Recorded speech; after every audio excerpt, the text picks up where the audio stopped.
Unimed Podcast. Bienvenidos a un nuevo episodio de Unimed Podcast.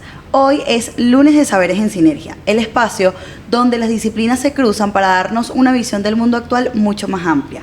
Soy María Quintero, estudiante de psicología, y hoy nos sumergiremos en la mente humana con un lente un poco más actualizado.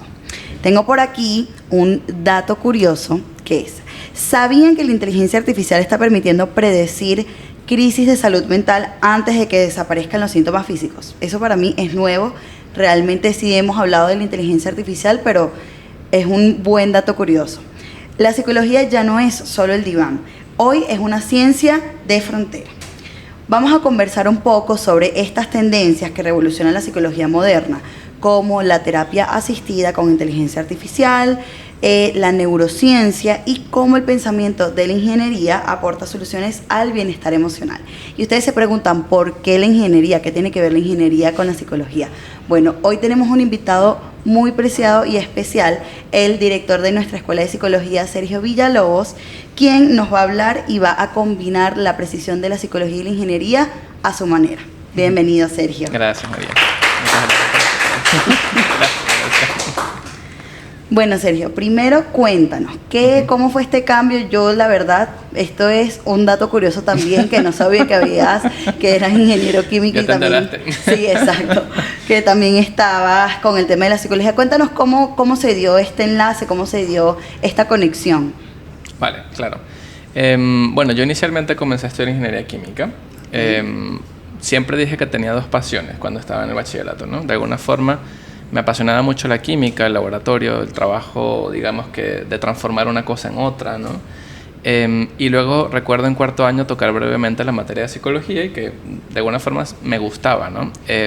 Siempre desde pequeño me podías encontrar leyendo libros de autoayuda, o sea, me gustaba ayudar a otras personas y de alguna forma como entender cómo podía ayudarlos de alguna forma. Entonces, para mí fue muy natural cuando ya me tocaba decidir, cuando salí del colegio a la universidad, qué quería estudiar. Para mí fue muy natural, pues agarrar cualquiera de las dos. Claro, vivíamos en Venezuela, entonces de alguna forma, en esa época mis papás me dijeron que los psicólogos se iban a morir de hambre. Entonces me dijeron, mira, no te mueras de hambre, estudia ingeniería. Y bueno, empecé a estudiar ingeniería. Realmente me gustó mucho mi carrera, la ejercí por bastante tiempo. Pero siempre tenía como ese llamado de, quiero ayudar a otras personas. Y bueno, con la ingeniería también lo hacía de alguna forma, o lo enfoqué de esa forma, hasta que llegó un punto en el que dije, bueno, pero es que yo quiero trabajar uno a uno con otra persona, ¿no? Y allí, pues me decanté hacia la psicología, ¿no? Y curiosamente, estudiando también un poco más la psicología, desde nuestra disciplina tenemos muchas corrientes. Me puse a estudiar a Jung, que es algo que tal vez no conocen tanto nuestros estudiantes, o lo ven muy brevemente, pero Jung toca un tema sumamente interesante que logro unir, y es algo que creo que me ha resaltado mucho de las dos carreras que estudié, ¿no? En parte él toca el tema de la alquimia, y recordando un poco el tema de la historia, la alquimia tiene que ver con la transformación de, bueno, en esa época un poco intentar de transformarlo todo al oro, ¿no? O sea, eso era lo que buscaba tal vez, ¿no? Pero de alguna forma, leyendo entre líneas o leyendo entre textos, lo que buscaba era la transformación del alma, la alquimia, ¿no? Entonces, fíjate que para mí, cuando descubrí eso, fue como, bueno, para mí tiene mucho sentido entonces que química y psicología tienen algo en común, ¿no? La química es la transformación o los procesos transformacionales de una materia prima a un producto final, y la psicología es la transformación de la persona. Entonces, ahí pongo como un punto en común para mí que se me hace fácil explicarlo. Está bien. Bueno, sí, en verdad sí tienes mucha razón, porque bueno, en las dos es como tú dices, ayudas y ya queda decisión de cada quien, bueno, uno a uno, con los estudiantes. Ahora eres profesor también, sí, y director de la escuela. Cuéntanos cómo fue ese cambio. Bueno, fue un cambio importante, la verdad. Ya yo trabajaba en la universidad desde hace un tiempo. Ya estaba siendo psicólogo, de hecho trabajaba con algunos estudiantes. Y bueno, de alguna forma un día me llaman a una reunión y bueno, era justamente con nuestra vicerrectora académica y con el decano de ciencias. Y me hacen la propuesta de si me interesaba un poco ocupar este cargo. Y bueno, en verdad me tomó un poco por sorpresa porque no era algo que yo tenía como visualizado realmente. Y bueno, me gustó la propuesta y me atreví a asumirla, ¿no? Y hasta ahora me ha gustado bastante porque de alguna forma sigo manteniendo el contacto con el estudiante, que es algo que me gustaba de mi antiguo empleo en la Dirección de Desarrollo y Bienestar Estudiantil, pero ahorita desde un área como más académica, ¿no? Ya no tanto como psicólogo directamente, sino, bueno, desde la visión de la carrera, desde la atención universitaria a nuestros estudiantes. Entonces, digamos que no me he desconectado tampoco de la atención al estudiante, solo que transformada a lo académico. Qué bueno. Está bien, bueno. Ahorita te quiero preguntar si tú crees que existe, bueno, no crees, sí existe el mito de que la psicología es subjetiva, sí, y que la ingeniería es objetiva. Ajá. A ver, ¿se puede aplicar el rigor ingenieril a las emociones? Bueno, es muy interesante lo que me propones. De alguna forma, aquí tal vez me voy a poner un poco más filosófico, pero ¿cómo sabemos que las matemáticas son objetivas?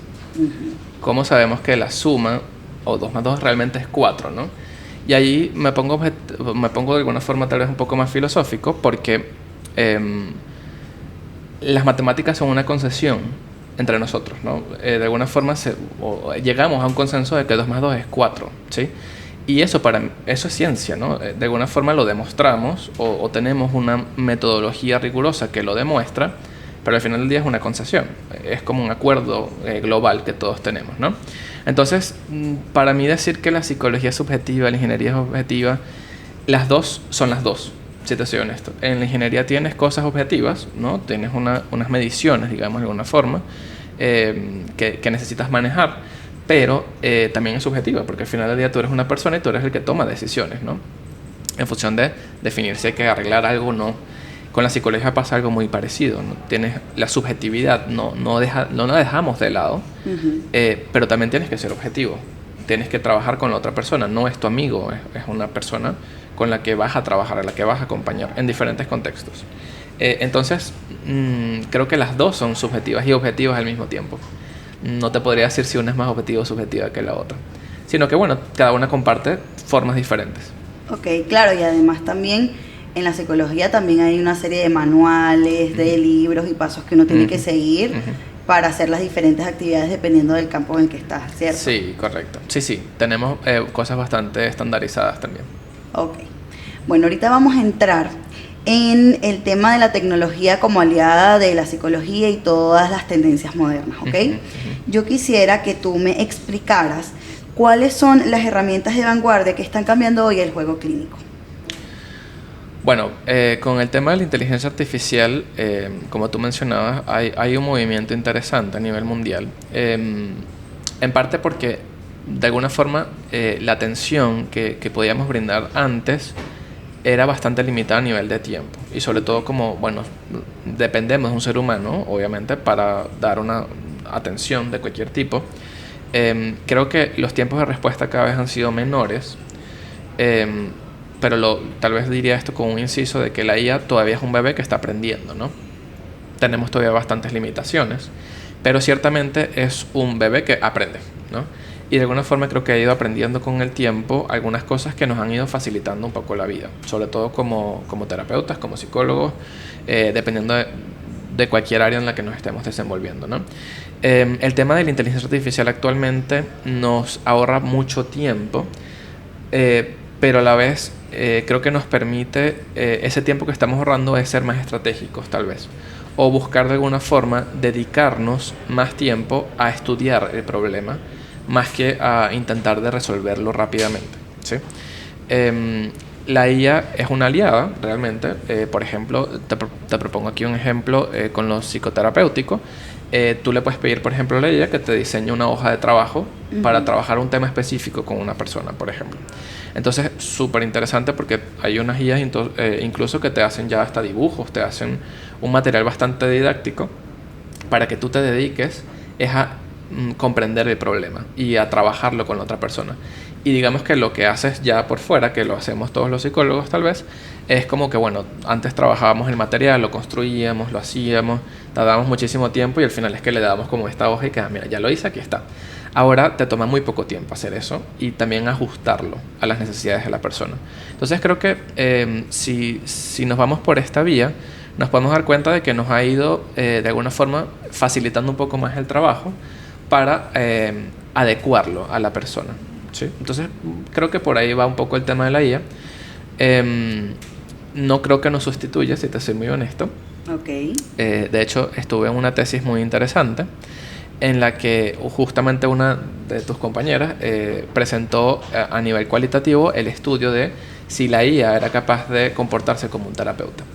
Y creo que hay dos incisos que ella mencionó que me parecen sumamente importantes, que además tienen como un respaldo científico, ¿no? Se ha estudiado este fenómeno porque, bueno, ya la IA lleva bastante tiempo con nosotros y ha revolucionado todo el mundo académico y el educativo. Entonces, de alguna forma, hay dos cosas que la IA está pasando con las personas, ¿no? La primera es que la IA nunca te lleva a la contraria. La IA está diseñada para complacerte y hacerte querer volver, ¿sí? Entonces, desde la psicología sabemos que a veces hay que confrontar a la persona, porque no podemos hacer todo perfecto, no podemos estar haciendo todo bien, ¿sí? Y de alguna forma, bueno, si tenemos ese contraste que la IA es complaciente y el psicólogo no lo es, entonces la IA empieza a ser ya como más amistosa que el psicólogo en algunas ocasiones, que no tiene por qué serlo, ¿sí? Y que habrán ocasiones donde el psicólogo tiene que ser confrontativo y la IA no lo puede ser, no está diseñada de esa forma, ¿sí? Y la otra es que justamente como es tan complaciente, las personas a corto plazo se sienten aliviadas, pero a largo plazo se sienten muy poco aliviadas. Más bien genera el efecto opuesto, ¿sí? Les genera más ansiedad, les genera más hipocondría, o sea, es una cosa como bien interesante. Y ellos lo llaman algo así como el dilema como del campo infinito, algo así, no recuerdo ahorita muy bien la terminología que ellos usan, pero lo que definen con este término es que las personas, llega un momento en que la IA como que se humaniza sola. Entonces te empieza a decir nosotros o te quiero, te amo, ¿sí? Entonces eso a las personas les genera como ruido y dice, ¿cómo me va a amar una cosa que en teoría no siente, ¿no? Y allí está otro dilema tal vez ético y más filosófico, es de si la IA realmente siente, si la IA realmente, porque en teoría está aprendiendo de nosotros. Entonces podría aprender a sentir, podría aprender a ser, a existir, ¿no? Tal vez eso es para otro podcast, pero de alguna forma eso es lo que está moldeando ahorita a la psicología con el tema de las tendencias tecnológicas. Ok, sí, bueno, justamente estaba pensando esto de que si tú pensabas si la inteligencia artificial o la tecnología en algún momento iba a reemplazar la empatía de un ser humano. Pero esto tú me lo dices en sentido de la inteligencia artificial como terapeuta. O sea, de personas, o por lo menos este estudio que hicieron es de personas que utilizan la inteligencia artificial como psicólogo. Sí, más que como psicólogo, como acompañamiento emocional incluso. Okay. O sea, no llegaron a darle el término de terapeuta, porque creo que sería muy osado decir eso, que la IA va a ser terapeuta o que puede llegar a ese punto. Porque la IA lo que hace es recopilar mucha información y aprender de eso, ¿no? De alguna forma, lo que tú dices, la empatía humana no la ha podido aprender hasta ahora. Por muy complaciente que ha intentado de ser, las personas saben que eso no es otra persona. Incluso han intentado hacerlo con personas, ¿no? O sea, con una persona hecha por IA y que te va hablando y esto, pero uno se da cuenta de que no es una persona. Y de hecho, creo que lo podemos ver actualmente.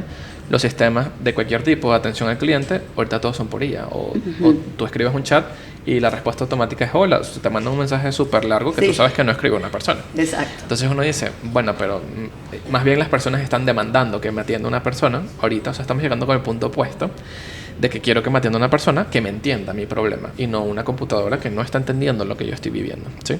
Entonces, para mí ahí está como el punto de quiebre con la IA, que jamás va a poder, para mí, aprender, ¿no? A empatizar con otra persona. Y bueno, creo que también eso lo ha demostrado ahorita la sociedad. En parte tenemos un caso muy reciente con el tema de la publicidad hecha con IA. Ya las personas están aprendiendo cómo a diferenciar cuando la publicidad está hecha realmente y cuando está haciendo por IA. Incluso a nivel profesional, que uno dice, bueno, tiene nivel. Pero las personas realmente detallan y se ponen... Sí, se ofenden si está hecho con inteligencia artificial. Exactamente. De hecho, yo tengo un grupo musical que lo está haciendo con inteligencia artificial y he visto varios comentarios de personas que están totalmente en desacuerdo con eso y dicen, bueno, pero ¿por qué estás usando la inteligencia artificial si hay personas y hay profesiones que se dedican a esto, ¿no? Entonces ahí tenemos un punto, tal vez ya está llegando a ser hasta intrusiva la cosa. Como que por ahorrarnos tiempo y por ahorrarnos trabajo, entre comillas, nos está desplazando. Pero entonces ahí está la pregunta, ¿hasta qué punto es capaz de desplazarnos? Exacto. Y por lo menos con los psicólogos, ¿verdad? En el campo laboral. ¿Cómo por lo menos ayuda el Big Data a hacer un tratamiento? O sea, cómo los psicólogos, y bueno, además de cómo lo hacen, cómo uno lo debería hacer correctamente, porque hay gente que, bueno, además hay gente, por ejemplo, que sí usa la inteligencia artificial, pero sabe llegar hasta un límite, y pues hay gente que se aprovecha más bien del recurso, más de lo que debería, y no trabaja individualmente como debería ser. Entonces, ¿cómo ayuda a personalizar el tratamiento, pero de la mano del psicólogo? Sí, creo que es un muy buen asistente de psicólogo, por así decirlo, o digamos el ayudante del psicólogo. Es increíble realmente. ¿De qué forma? Nos puede permitir de alguna forma ayudarnos a redactar mejor, o incluso a tomar apuntes, ¿no? Como, bueno, uno a veces, pensando un poco en el caso, uno como que empieza a pensar en muchas cosas y nos puede ayudar como a ubicar por dónde va la hoja de ruta, ¿no? De alguna forma, intentar de ayudarnos en ese sentido. Es como otra persona que piensa de alguna forma y me da como feedback. Entonces es como, bueno, interesante dialogar en ese sentido y decir, bueno, tal vez lo que dices podría tener sentido o tal vez no lo tiene, ¿no? Pero fíjate que aquí lo que estamos resaltando también es el criterio propio profesional. Exacto.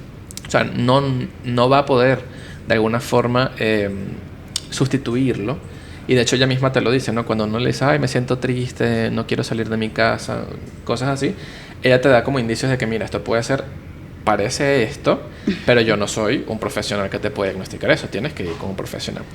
Y en parte también creo que lo hace por seguridad propia, ¿no? O sea, como que ella no puede llegar a ese límite y recordarle a la persona de que, mira, ya va, yo tengo un alcance y hasta aquí llego yo, ¿no? Bueno, yo creo que es eso, ¿no? Nos puede ayudar mucho, como te mencionaba, con el tema didáctico, elaborar materiales, elaborar hojas de trabajo. De hecho, el tema de la Big Data, que es el tema que tú me tocaste, bueno, es sumamente interesante. Hoy en día estamos rodeados de tecnología. Tenemos relojes, tenemos anillos, tenemos ahorita hasta lentes, o sea, tenemos mucha tecnología que nos rodea y que está constantemente tomando información, ¿sí? Esa información se puede usar a nivel clínico, a nivel médico, a nivel organizacional, educativo, o sea, se puede usar de diferentes formas, ¿sí? Lo que creo que es importante aquí, tal vez, es para amoldearnos al futuro, es saber manejar grandes cantidades de información. O sea, la Big Data implica justamente aprender a transformar toda esa información en algo que yo puedo usar y en algo que me pueda servir de insumo para, por ejemplo, un tratamiento o, por ejemplo, detectar un problema, ¿sí? Porque hasta incluso el tema de la ansiedad con el ritmo cardíaco, claro, no es nada más el ritmo cardíaco, implica otras mediciones fisiológicas, pero incluso nos podría ayudar a nosotros como psicólogos o incluso a un equipo multidisciplinario médico a determinar en qué momentos del día tuviste picos de ansiedad o tuviste picos del ritmo cardíaco. Entonces, en ese sentido, también es ayudar a la persona a recordar. Ajá, mira, ¿qué estabas haciendo tú a las 9 de la mañana que tuviste un pico? Ah, no, mira, es que ese día estaba leyendo noticias. Entonces, ok, tiene sentido como la relación. Y creo que nos puede ayudar a recopilar más la información, ¿sí? Ok, sí, la verdad que sí estoy de acuerdo. Y bueno, también ya queda de parte de la persona que está solicitando por ejemplo, con la inteligencia artificial, solicitando la ayuda, pues tener un pensamiento crítico y saber qué es lo que se debería de poner y bueno, saber qué es lo que no. Sí. Yéndonos un poquito más de lado con el tema de la ingeniería, ¿ok? Tratando aquí de relacionar para nuestros oyentes que busquen una relación entre la ingeniería y la psicología. A ver, por ejemplo, podemos ver al estrés como un exceso de presión en una tubería.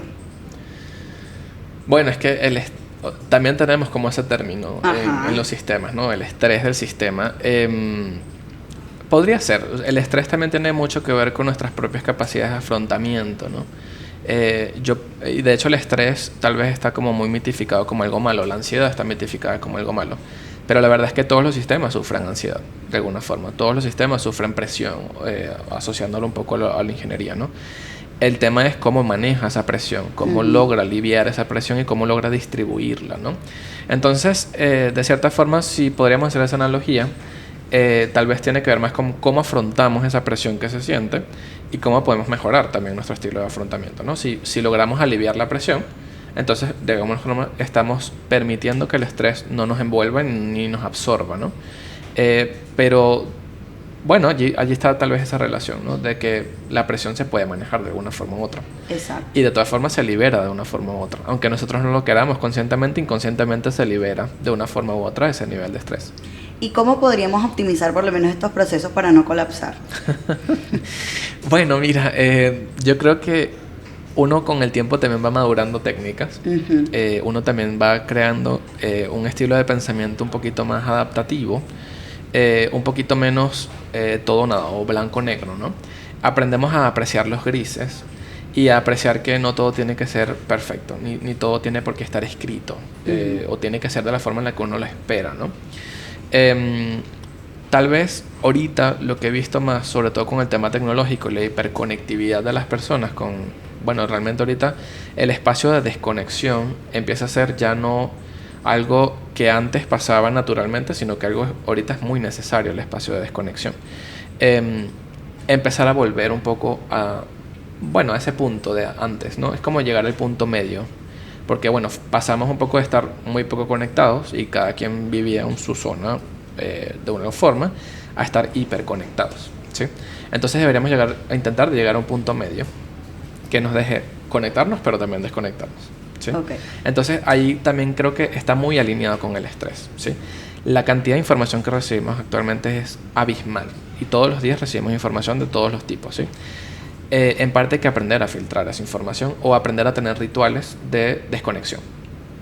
Sí, justamente pues eso es lo que yo estaba pensando, porque además, bueno, otra de mis preguntas era si existe de alguna manera pues con esta relación cómo tener una eficiencia emocional para no terminar agotados todo el día por todos estos sobreestímulos que tenemos todo el tiempo, pensando y pensando y pensando, y después pensando en lo que ya tienes que pensar después. Sí, yo creo que ahí entramos en un tema interesante. Para mí es sumamente fundamental trabajar dos cosas, sobre todo con el tema de la gestión emocional y sobre todo hablando de la eficiencia emocional, por alguna forma de decirlo. Las emociones son automáticas, no hay forma de controlarlas. Las debemos aceptar de alguna forma. Entonces, la mayoría del tiempo intentamos más bien evitarla y no afrontarla, ¿no? Sino, bueno, no me quiero sentir triste, voy a comer helado o voy a ir al cine, ¿no? Es mirar la cara y decir, ok, sí, me siento triste, no pasa nada, me siento triste, y comprometerme a buscar de alguna forma hacerlo de una mejor manera progresivamente, ¿sí? Claro. Entonces, tal vez la eficiencia emocional tiene que ver con evitar menos, afrontar más y comprometerte a intentar hacerlo mejor cada vez que suceda. Ok, sí. Y en estos procesos en los que uno, bueno, va cambiando y va moldeando tu estructura de vida, pues también empieza a crecer la resiliencia en las personas, ¿cierto? Sí. Okay. Sí. ¿Y cómo podemos construir o cómo se construye esta resiliencia estructural y que sea una estructura sólida, que no sea solamente un parche? Bueno, creo que como te decía un poco antes, es algo que vamos construyendo también como cuando vamos madurando, ¿no? Porque uno tal vez cuando va creciendo va teniendo como un estilo de pensamiento que puede ser hasta como muy fijo incluso a veces, ¿no? Cuando uno va creciendo, eso va siendo un poquito más flexible, va más moldeable, ¿no? De alguna forma. Y en parte, eso también es lo que nos permite aceptar otras cosas, ¿no? No solo quedarnos con que, bueno, yo tengo la razón y solo la forma en la que yo veo las cosas es que tengo razón, sino que hay diferentes razones, hay diferentes verdades, y no porque yo la vea de una forma significa que es la única forma, ¿no? Exacto. Son cosas que uno va de alguna forma aprendiendo a moldear. Vas construyendo la resiliencia, como tú dices. No es algo que naces con resiliencia y ya.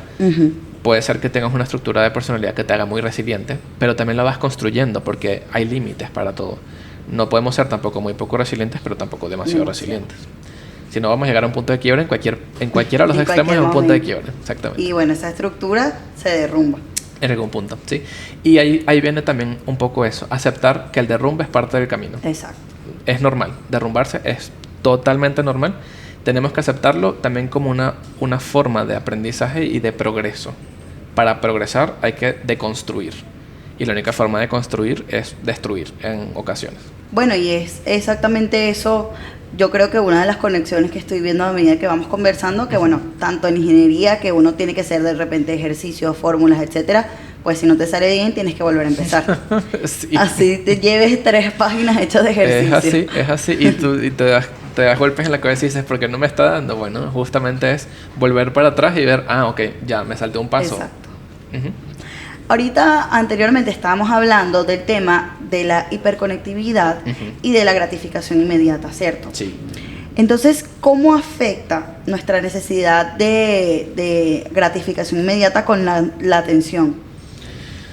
Sí, wow, es importante la afectación que tenemos ahorita. De hecho, tuve la oportunidad también de asistir a un congreso que hubo aquí en la Unimed, que tocaron justamente cómo el tema de la tecnología estaba afectando a los niños actualmente, ¿no? Sobre todo a nivel atencional, a nivel de regulación emocional. Y de hecho, la psiquiatra que daba la ponencia recomendaba que los niños no deberían tocar pantallas hasta los 3 años, simplemente por un tema neurológico. Justamente trabajando el tema neurológico, tenemos diversidades de neurotransmisores. En particular se ha asociado mucho el tema de la dopamina con la gratificación y el tema atencional también. Bueno, hay otros que también modulan allí, pero mayormente la dopamina. No nos enseña a tener paciencia, no nos enseña a esperar, ¿no? No nos enseña a retrasar la gratificación, sino que más bien estamos acostumbrados a que es inmediato. Y eso es un problema, ¿sí? Porque no todo tiene solución inmediata, no todo tiene una respuesta inmediata. Entonces, creo que allí hay que hacer un trabajo importante. De hecho, creo que el mundo está llegando a implementar estos espacios de desconexión, como te digo, como que mira, vamos a salir a pisar un árbol. Y la gente dice, ¿por qué voy a pisar un árbol? O sea, estoy aquí jugando mis juegos. No, pero vamos a pisar un árbol. Como que conéctate con lo que está con tu alrededor, por lo menos, ¿no? Porque ese espacio de desconexión nos permite también crear otras herramientas que con la hiperconectividad estamos perdiendo. ¿Sí? El tema de la paciencia lo estamos perdiendo. El tema también de aprender a hablar viéndonos a la cara lo estamos perdiendo. Las personas ahorita te están hablando y te están escribiendo o están viendo el teléfono, ¿no? Entonces fíjate que hay cosas que vamos perdiendo y que progresivamente van de alguna forma también erosionando un poco la relación que vamos creando con otros. O sea, parece un poco irónico, ¿no? Pero estamos hiperconectados, pero cada vez menos conectados con otras personas, ¿no? Emocionalmente, personalmente. O sea, sí, me cae bien, le escribo, pero ¿y cuántas veces lo ves? ¿O cuántas veces realmente le prestas atención? Sí, yo tengo una anécdota bien graciosa, que en verdad siento que le ha pasado a todo el mundo con el tema de ChatGPT, que no sé, de repente yo le pido una foto. Entonces no me hace la foto como yo quiero. Y le digo hasta que le grito, entre comillas, que es que la pongo en mayúscula. Sí. Y claro, mi mamá, que no usa inteligencia artificial, ella es médico y bueno, a veces lo usa, mira, tengo estos datos, ¿qué crees que podríamos hacer? Etcétera. Pero más de allá no la usa como por lo menos yo capaz la puedo usar día a día. Sí. Y me dice, ¿por qué le pones así? ¿Por qué lo insultas? Y es verdad, es el tema de que, bueno, uno se va quedando sin paciencia por cosas que son en temas de segundos. Sí. Si tú me dijeras que, bueno, llevo 3 días pidiéndole, como pasa con los seres humanos, porque se tardan más, pero...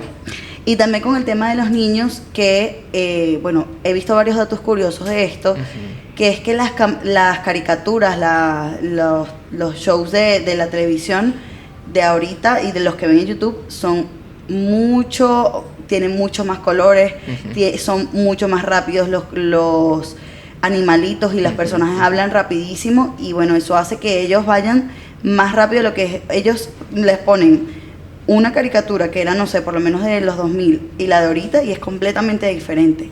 Sí. Y también creo que a nivel conductual, o sea, llevándolo más a lo psicológico, cómo los padres ahorita están aliviando a los niños cuando se ponen a gritar. Te doy la tablet, te doy el teléfono, ponte a ver un video, ¿no? Entonces fíjate cómo estamos enseñándole a nuestros infantes que la forma de regularse es a través de una pantalla. Sí. Entonces también el tema ahorita de la adicción al teléfono, a la tecnología, está siendo importante porque les estamos generando una adicción. Les estamos enseñando que esa es la única herramienta que tienen para regularse emocionalmente. Y eso es muy fuerte, si me preguntas a mí. Porque, bueno, el niño va a crecer y va a aprender que esa es la única forma. Y de hecho, creo que ahorita el problema de los padres es que los niños no se desconectan. O no saben regularse si no es por el teléfono. Pero es que comienza desde que yo estoy desesperado y también no es que los estoy... aquí no los quiero vilificar, no los quiero hacer ver como malas personas, nada que ver. Por la necesidad lo hacen y lo entiendo perfectamente, pero todas nuestras decisiones tienen una consecuencia y creo que esa es la consecuencia que estamos viendo ahorita. Bueno, y no solamente los niños, los mismos adolescentes, los mismos adultos. Ay, estoy triste, bueno, voy a ponerme a ver memes. Videos de risa. Cosas que me hagan sentir feliz. Exacto, ¿sí? Sí, eso pasa mucho ahorita y es lo que te digo, la idea no es evitar la emoción sino aceptarla y buscar formas de... Eres tú, eres parte de ti, entonces, bueno, eso significa algo para ti o tiene algo que ver contigo, entonces conócelo, es como que conócete a ti mismo, ¿no? Y cuando te conoces a ti mismo también sabes cómo regularte, pero tienes que conocerte primero, no hay forma de saltarse ese paso. Bueno, ahorita metiéndonos un poquito más en el tema de la destilería emocional, te traje unos casitos. Okay. Vamos a ver, imaginemos que nuestra mente es una planta de destilación. Así como en un proceso industrial separamos los componentes valiosos de los indeseables. Nosotros podemos procesar nuestras emociones y pensamientos como veníamos hablando ahorita. Entonces vamos a recorrer las etapas de una destilería, o bueno, algunas, y tú en la medida nos vas explicando cómo podemos aplicar este concepto en la vida cotidiana para lograr un mejor equilibrio mental. Okay. Entonces el primer caso es, en toda planta de destilación, el primer paso es filtrar la materia prima que entra. En nuestra mente, este filtro recibe constantemente información, como estábamos hablando ahorita. Hiperconectividad, noticias, chismes, redes sociales, cuentos, amiguitos por WhatsApp y grupos y tareas que tienes que hacer. ¿Cómo evitamos que entre materia prima tóxica a nuestra destilería emocional? Evitar creo que no siempre va a ser posible, ¿no? En algún punto vas a recibir una información y creo que cada quien también ante cualquier estímulo va a reaccionar de forma diferente porque es significativo diferente para cada uno de nosotros. Pero creo que es cómo manejas lo que pasa después, ¿no? Y si hablamos un poco de la destilación es, bueno, está entrando un producto que en teoría quiero separar, es aprender a separar, ¿no? Es aprender a diferenciar las cosas y, como te digo, intentar llegar como un poco a algo más maleable, algo más moldeable, ¿no? Bueno, intentar de no asumir que las cosas pasan por esa sensación o incluso hablarlo con alguien más, ¿no? Eso nos ayuda muchísimo a veces. Mira, vi que fulanito subió esta imagen y creo que va dirigida hacia mí. ¿Tú qué piensas, no? Eso nos ayuda también como a salir un poco de nuestra propia narrativa y ver cuáles son otros puntos de vista que también a veces nos ayudan a salir de nuestro propio punto. Es así. Bueno, luego tendríamos el catalizador que, más o menos con lo que vamos hablando, si teníamos que decir que un producto se transforme en algo productivo, pues lo que veníamos hablando, el tema de saber cómo filtrar este tipo de noticias, tener unas técnicas por lo menos de relajación, lo que estábamos hablando de los niños, salir a tocar un árbol, cosas que te conecten contigo mismo y con el alrededor, que no sea el alrededor digital, ¿no? Sí. Ahora tenemos la torre de separación. En una columna de destilación, los componentes se separan por sus diferentes puntos de ebullición. Unas cosas suben y otras, bueno, bajan. En nuestra mente también necesitamos separar lo que podemos controlar de lo que no. Entonces, ¿cómo hacemos esa separación cuando enfrentamos una situación estresante? Sí, yo tengo un ejercicio para eso, incluso yo mismo lo aplico, ¿no? Intento de ubicar qué está bajo mi control y qué no. Es como, bueno, sí, identifica tu anillo de control. Lo que esté bajo tu control lo puedes moldear. Lo que no, toca aceptarlo y seguir adelante, ¿no? Es como, bueno, lo que pasa fuera de ese anillo, yo no puedo influir sobre eso. Simplemente tengo que o buscar otro entorno, que a veces es muy complejo, o buscar qué puedo hacer dentro de ese anillo que tengo yo interno de control, que puedo modificar para que lo que esté afuera no me afecte tanto. Ok. Y bueno, hablando de esto, igual es como estamos hablando de los pasos. Uno vuelve y luego vuelve para atrás y vuelves adelante y bueno, así se trata la vida. Sí. Por lo menos en la destilación existe el reflujo. Sí. Entonces, es esto mismo, ¿no? El volver una y otra vez. ¿Cómo podemos manejar este reflujo emocional sin caer en la rumiación? Sí, creo que es algo muy, muy típico ahorita tal vez, ¿no? El tema de que si lo estoy haciendo bien, lo estoy haciendo mal, cómo voy, ¿no? ¿Cómo hacerlo? Yo creo que tal vez a veces necesitamos tocar la puerta y decir, ok, no sé qué estoy haciendo, necesito ayuda y converso con un psicólogo o con alguien, pero personalmente es apreciar también nuestros propios avances, ¿no? A veces no nos damos cuenta de ellos por nuestra propia visión, pero si nos sentamos tal vez a refrescar o a echar para atrás y ver cuánto hemos progresado, estoy seguro de que vamos a poder conseguir, justo como tú dices, como ese reflujo, ese perfeccionamiento de, esto me ha pasado antes, ok, ¿cómo lo he resuelto hasta ahora? Y cómo lo puedo intentar de resolver ahorita. Y si hablamos ya del producto totalmente destilado después de pasar por todos estos pasos, según lo que hemos hablado en todo el episodio de hoy, ¿qué palabra crees que podría describir cómo sabemos que hemos procesado esta emoción de manera correcta? Es que ahí está el tema, correcto, bueno, no de manera correcta, sino en una forma en la que nos haga sentir mejor de lo que nos estábamos sintiendo antes, por ejemplo. Creo que en parte uno logra sentirse, cuando se logra sentir cómodo con eso, ¿no? Ya no es, digamos, angustiante el hecho que sienta eso, sino que, bueno, es parte de mí. Exacto. O es lo que sucedió y lo acepto, ¿no? Como que lograr llegar a esa aceptación es un paso muy importante, ¿no? Es como, bueno, eso es un avance, ¿sí? Exacto. Y allí nos podemos dar cuenta de que, mira, en verdad, bueno, es como cuando tenemos una ruptura emocional, ¿no? O con alguien, con algún ser querido, etcétera, ¿no? Logramos decir, mira, como que ya lo superé, es cuando lo puedo ver, puedo hablar y no siento como... No sientes esa tristeza profunda. O no siento la misma emoción que sentía antes, ¿no? Como que, bueno, ok, puedo estar con la persona, me puede emocionar, no estoy diciendo que no, me puede emocionar, pero ya no llego al mismo punto que llegaba antes. Entonces ahí te das cuenta. Bueno, comodidad y aceptación son dos palabras que nos quedan de este episodio. Muchas gracias, profe, por haber venido a Unimed Podcast y, bueno, compartirnos todos sus conocimientos y experiencias con nosotros. No sé si le quiere dejar algún mensaje a los estudiantes, a las personas que nos están oyendo en este momento. Sí, bueno, primero darles las gracias a ustedes por invitarme. En verdad ha sido un espacio muy, muy interesante. Bueno, y para las personas que nos están viendo, les diría, en primer lugar, bueno, un poco... Para nuestros estudiantes en particular, leer, ¿no? Creo que la psicología es un mundo que se mueve muchísimo y sobre todo ahorita que estamos teniendo diferentes visiones de lo que es la psicología, de cómo podemos ayudar a los demás. Me parece súper fundamental estar en constante actualización, ¿no? Y buscar justamente este conocimiento de fuentes que, bueno, que sabemos que existen y que tienen respaldo científico. Y para las demás personas que nos están sintonizando, que tal vez no son psicólogos o son de otras profesiones, es, bueno, también aprender de alguna forma que todos tenemos herramientas, todos podemos gestionar esas herramientas. Si necesitamos ayuda, no tiene nada de malo buscar ayuda profesional, para nada. Creo que la ayuda nos va a ayudar también a, valga la redundancia, a saber gestionar mejor esas herramientas. Pero todos tenemos herramientas, solo tenemos que aprender a usarlas o reaprender incluso a veces a usarlas. Bueno, muchísimas gracias por compartir con nosotros en Unimed Podcast. Y para nuestros oyentes, no se pierdan nuestro próximo episodio en Unimed Podcast a través de Spreaker y Spotify como Universidad Metropolitana Podcast y Canal Unimed en YouTube. También pueden seguirnos en Instagram y en TikTok @UnimedPiso_podcast. Nos vemos en la próxima. Unimed Podcast es grabado en Caracas, en los espacios de la Universidad Metropolitana. Una producción de Unimed Virtual, editado por Ángela Zambrano y Wilhelm Fritz Lindo. Esto fue Unimed Podcast. Suscríbete para más episodios.